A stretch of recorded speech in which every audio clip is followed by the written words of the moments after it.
middle of my field of vision, and I'm just watching them, and they stop dead. These two people, they must be 500 yards away, 1,500 feet away over these rolling green lawns. They stop dead, and then they scan, and then they start toward me. And I cannot believe my eyes that these people have changed course 90 degrees and are now headed right for me. And I kept telling myself, it's a hallucination, it's an illusion. They are not getting larger in your field of vision. You are not going to have to confront these people. Please, God, make it so. No reprieve. They're just getting larger and larger and larger and so I said, I'm going to make this go away by not looking, and I'm just going to sit like this. And I sat like this, not moving, until the guy's feet entered my field of vision. And then I didn't move, and I didn't say anything, and then I just looked up, and he said, "You're from which place?" "You have been how long in India?" And it was the grilling, which any Indian tourist knows. Any citizen of the subcontinent can approach you any time of the day or night, anywhere, demand to know your name, how long you've been in this country, and then the kicker. "And what do you think of India?" And this question is asked for the specific purpose of observing your discomfiture, because they know damn well what you think of India. And so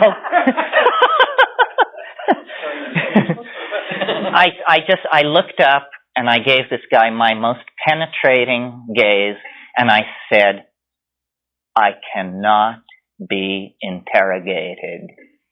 And then I just put my head down and waited, I don't know, an hour. And when I looked up, they were gone.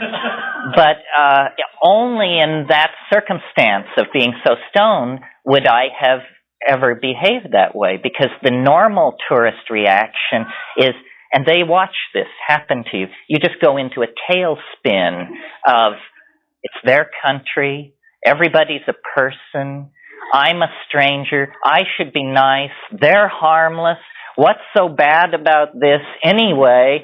And then, and so then you pair it out. You explain, I'm from San Francisco, California. I've been here 3 months, so forth and so on. A friend of mine told me a funny story about taking the Bombay-Calcutta mail and arriving in Calcutta on this train, 4 o'clock in the morning, and he gets off the train, and there's a little sadhu man over there, and the guy starts toward him and comes up to him, and my friend said, "Wait a minute. Before you say a word, my name is Nathan Jones. I'm from Brooklyn, New York. I've been in India 3.5 months, and I hate it." And the guy said, "Oh, you're great, Baba. You're reading my mind. You're reading my mind." You gotta be fast. That's all there is to it. Yeah. Over the last couple of days, you've said that the mushroom basically creates its own agenda. You've also given examples of how you've directed it. So which of those is true? And if you can direct it, are there ways to direct it to specific regions by doing specific things? What kind of a region? Well, the first thing is, do the mushrooms have their own agenda? And second of all, if you have some control over it, how do you get to where you want to go? Whether you want to deal with certain issues like death or the body or whatever, or to get to certain regions of consciousness. Well, it has its own agenda in that it has this, it has certain qualities, this extraterrestrial outer space, a planetary, history is ending, apocalypse, millennia kind of thing. You can direct it if it likes the way you're going. It's sort of like a strong horse. If you're going the way it wants to go, you're fully in control. Otherwise, not. I can remember situations with mushrooms where I hadn't taken it for a long time and I fall into confusion, and it usually revolves around, am I doing the right thing? Whatever the right thing is. So then I'll take mushrooms and wait until properly, and then put this question, am I doing the right thing? And it reminds me of a press conference that Lyndon Johnson had once, shortly after he became president. Somebody asked a question that he didn't care for, and he said, what kind of a chicken shit question is that to ask the President of the United States? So when I go to the mushroom and say, am I doing the right thing? It basically said, what kind of a chicken shit question is that to ask me? And I think that was a very good answer. That was what I needed to hear, are you kidding? So, it can be, my father used to say you can drive a horse to water, but a pencil must be lead. And I think that that's sort of the situation with the mushroom. If the question pleases it, it will answer. If the question doesn't please it, you'll hear about it. And it is amazing how it gives people what they need. You know that Rolling Stone song, you don't always get what you want, you get what you need? I have a friend, dear friend, but arrogant. No doubt about it. This guy is arrogant. He definitely thinks he has the truth by the throat in most situations. And he won't take mushrooms because it gives him such a hard time. And it says, you're arrogant. You want to know what we do to arrogant people? For God's sake, lift it off me. So a certain amount of humility. It's a relationship, like to a crusty Zen master or something like that. And it is really like another entity because you cannot predict the answers. I remember a dialogue that I had with the mushroom early on where I said, what are you doing on this planet? And it said, you're a mushroom, you live cheap. And so he said, He said, listen, this neighborhood was not so bad till the monkeys moved in. To you, it may look like a mess. To me, it was paradise. The mushroom is very, very weird. I'll tell one more story, then I'll try and get off stories. And all these stories, why am I doing all these dialogue? But why am I doing all these ethnic imitations? I'm not sure. There's one in this story, too. I was in Malibu with all these fancy film people. And we went out to dinner. Ralph Abraham was there, too. And there was this French woman there, a film producer. And she was seated next to me at dinner. And before dinner, we had been talking about the mushroom, or I had been introduced to her as the mushroom man and this and that. And she said to me, and you'll see why the story I just told relates to this, the story about you're a mushroom, you live cheap. And she said to me at dinner, she said, you say that the mushroom speaks to you, but I do not understand exactly how this works. And I said, well, it's sort of like it has many faces that it can show. Like sometimes it's like the role that Rod Steiger played in The Pawnbroker. And at that precise instant, Steiger shows up at the table to shake hands with everybody and slap a few backs, and then he just drifts off into the recesses of this restaurant. And Ralph Abraham, who was sitting across the table from me watching this whole thing and had heard what I said to this woman, reached across the table to me and said, "You see, the mushroom is showing us that it can touch us anywhere, anytime." Strange stories. Synchronicity. Yeah. How do you remember to bring back what you've learned? Oh, that's a good question. That's an important question. That's a key question. Roland Fisher, who was a great psychedelic researcher with psilocybin and later retired to Majorca to be Robert Graves' next-door neighbor, coined the phrase state-bounded. This means you can't bring it back.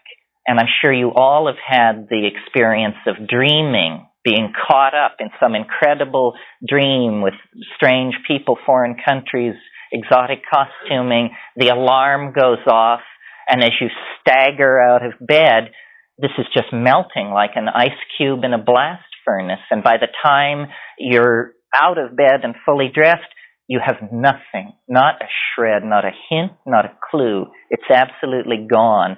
This is a state-bounded memory. Chemically, what's going on is apparently short-term memory transcription is just not occurring. You're having the immediate impression of these things happening, and then it's not going to disk, so to speak. It just is lost. Yeah? My experience is also with dreaming is not to be afraid that I'm losing what I'm dreaming. You know, in the moment I'm afraid that I'm not getting hold of, I know that's gone. And in training myself in knowing everything, and so I'm how do you say that? I'm tuning my body to remember everything what I'm getting. Before going to bed, or I'm taking my dreams as learning. Also, being learning during the nighttime, and it's that I'm telling my body to take everything. So even if I don't know it really consciously the next morning, it's there, and I made the experience that it's really there. Sometimes I have just a feeling, and I'm noting down the feeling. I'm trying to feel it again, and I'm knowing something happened, and I shifted something tonight, and it was like this and that. And I know that I did my work, also if I don't know exactly what was going on. But it helped me a lot in just knowing that my body has so many possibilities to memorize, that will memorize. So I'm not giving air to fear that I'm not memorizing what I'm learning. And the dream is not truly lost in that situation where you wake up and it melts away. And the proof of this, and I'm sure you all have had this experience, is then you go off about your daily business, and then there will be, and it was almost always by coincidence, an image, a chance phrase, a view of a street or something, and it will cause you to remember the dream. And once you get a hook into a portion of the dream, if you then work on it, you can probably bring a lot of it out. How this works in psychedelics is if I have an insight or something that I particularly want to remember, first of all, I will say it aloud. This is strong imprinting. And then the real imprinting is to repeat it a few minutes later, and then a few minutes later again. And if you can carry it over a number of minutes to several different levels, it won't leave you. A very useful shortcut for this is a tape recorder, where if you play the tape of the trip back after the trip, you will just a phrase spoken will set off a chain of associative recall, and you will retain it this way. But to my mind, this is one of what shamanic training must really be, is mnemonic training. That if you want to bring the stuff back, you have to train yourself to bring it back. Now, this state-bounded thing, it's important to notice. We talk about how dreams are state-bounded, how psychedelic experiences are state-bounded, but what we fail to notice usually is that ordinary reality is state-bounded. I mean, if I were to ask any one of you, what did you discuss with the person you had lunch with yesterday? It's probably very touch and go to actually put this together. I had lunch yesterday with Richard. We discussed his television transmission system, but that was new to me and therefore easy to retain. And also, Richard and I haven't had thousands of hours of conversation together, but the person we are most familiar with is ourselves.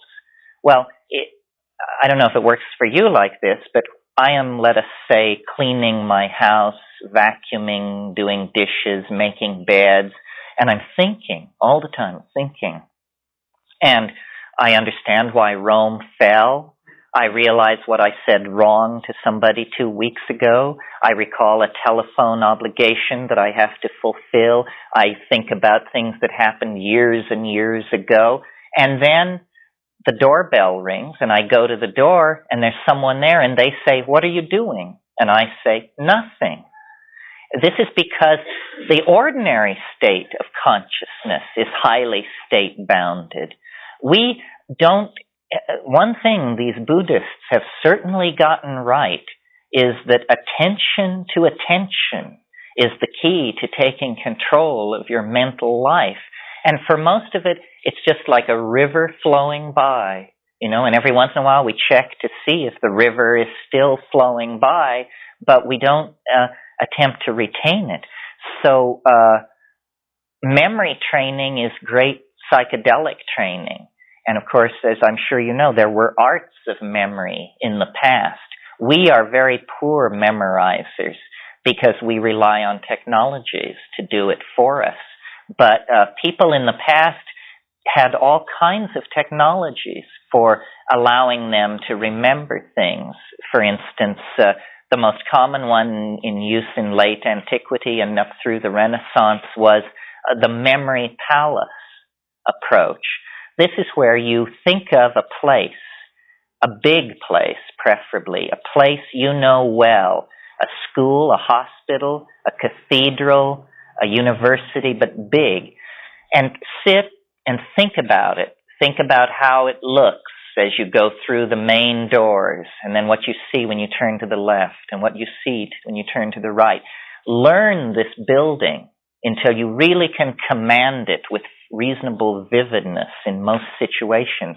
Then, if you want to remember something, imagine yourself walking through the front door of this building, turning to your left, and there near the water fountain, you will place an emblem of this thing you want to remember. And then you will go down the hall and around the corner, and by the fire extinguishers, you will place another emblem of the next thing you want to remember.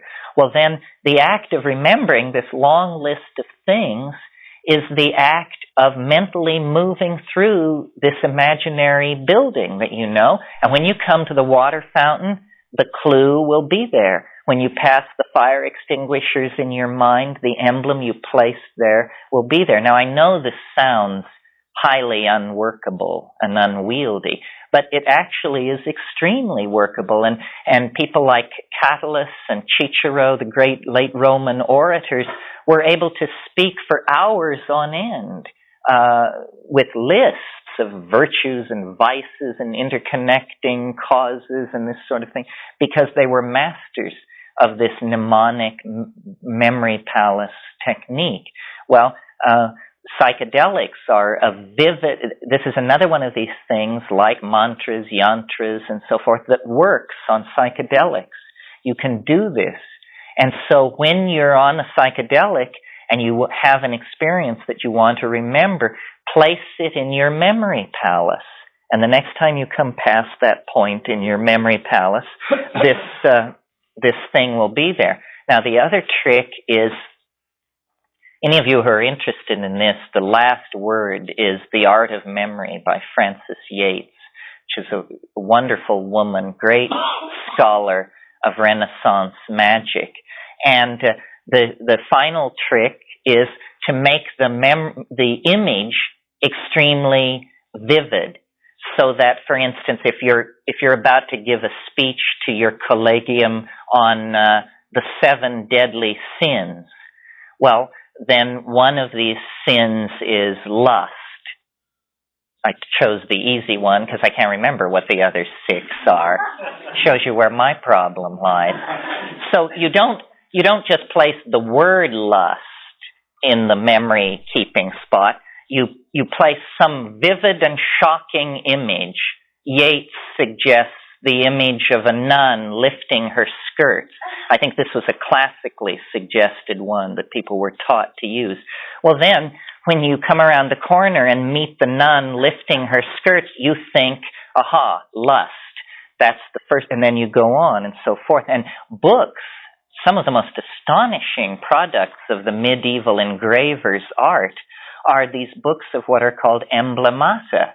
Emblemata are surreal juxtapositions of things and animal parts and bodies and machines that are memory emblems, made as grotesque, surreal, and bizarre as possible in order to make them unforgettable. That was the technique. And the surrealists used this very consciously. There is something about the unexpected, the grotesque, and the surprising that is, almost by definition, memorable. And this will work very well in the psychedelic state as well. If you ask, just like that thing with your I Love Lucy, when I did the mushroom experience, and there were certain issues, certain things I went to that ceremony with on my agenda to be healed from. And one of them was to be released from some of my early Catholic conditionings that I felt were hanging me up. And when I was in the experience, they talked about los niños, the little helpers that would come. And I asked, just like Lucy, I said, I need some help. What can you help me with? And I looked at my hand, and how could you forget something like this? The fucking blood started to come out of my hand, and right in the middle of my hand, this blood came right out of the palm and started dripping. And I'm bleeding. It's like, it doesn't hurt. I'm bleeding to death here, and this doesn't even hurt. It was like the whole suffering stuff of what Catholics are conditioned with. And it came to me out with the stigmata, and I looked at my other hand, the same thing was happening, and I was going, my God, I'm feeling this crucifixion, thing, and the St. Stephen, and my name was in the martyr, and all of this martyrdom shit I've subjected, on and on. I could talk for another 30 minutes about how meaningful that was to me, but talk about you want an image, you want a vision, ask the mushroom God, give me a vision, they'll give you one. Oh yeah, ask and you'll receive. I'm really interested in the legal aspect of this thing. You're talking something about highly illegal. As far as the law is concerned, how do you handle it? Anybody that drives around with his license plate that says NMGMP, I wonder, are you paranoid about it? Obviously not. No, I'm not paranoid about it. If they wanted me, they should have come a long time ago, because I was much more vulnerable then. I've sort of covered my ass. Naturally, if you speak about these things, you can't do anything particularly illegal. And perhaps I'm foolish in the sense that I shouldn't be worried about being arrested. I should be worried about being shot. If that's how they play the game, then I'm in big trouble, because they'll just come and shoot me, and you too if you get into this. But if we actually have a legal system that works, then this is called advocacy, and it's not a crime. It's an exercise of the First, Fourth, and a couple of other amendments to the Constitution. Henry David Thoreau, you don't get more American than that, said that if you are right, you are a majority of one. And we live by majority rule. I don't feel heroic. I mean, it's not false modesty or anything. I don't feel heroic doing this. This is really humdrum to me. I just could not behave any other way because of what I've seen. I mean, this transcends laws. All that is it's seen as preposterous. I mean, there are, I believe in universal laws. You shouldn't kill people. You shouldn't lie to people. You shouldn't inject yourself between lovers. Most cultures, I think, recognize a set of universal laws, but thou shalt not smoke marijuana? Surely the God of Mount Sinai has better things to do than worry about that sort of thing. We have to create a new option. All social progress is made by people taking chances. If I am an anomaly, some kind of dangerous sociopath, then my message will be swamped and lost in the noise of the tumult of the world, because there are thousands of messages out there. If, on the other hand, this is a great and important domain of truth, then they are crazy to try and repress it, because it cannot be repressed. They have tried to repress it. Oh, why have they tried to repress it? Use of psychoactive drugs is so good for the psyche. Why have they repressed it? They sought to repress it because there's something in the Western mind that is very nervous, that gets very nervous when you try to talk about the bedrock of ontology. McLuhan talked about this. He met great resistance, and all he was saying was that print had created certain kinds of unconscious biases in society in favor of uniformity, linearity, and like that. And he was amazed at the violence of the reaction against this. And he concluded that those cultures that have evolved from the phonetic alphabet are so removed from the stuff of the world, as opposed to languages like Chinese or Mayan or something like that, where there is a retention of the image in the written language, that the cultures descended from the phonetic alphabet are extremely paranoid about questions about the nature of reality. And that's what this is really about. The psychedelic issue does not relate to the drug issue at all. I mean, in fact, it's important to make this point. Drugs and psychedelics are not two members of a family. They are antithetically opposed to each other. The pro-psychedelic position is an anti-drug position. Now, how can this be, since we are accustomed to thinking of psychedelics as drugs? Well, it's like this.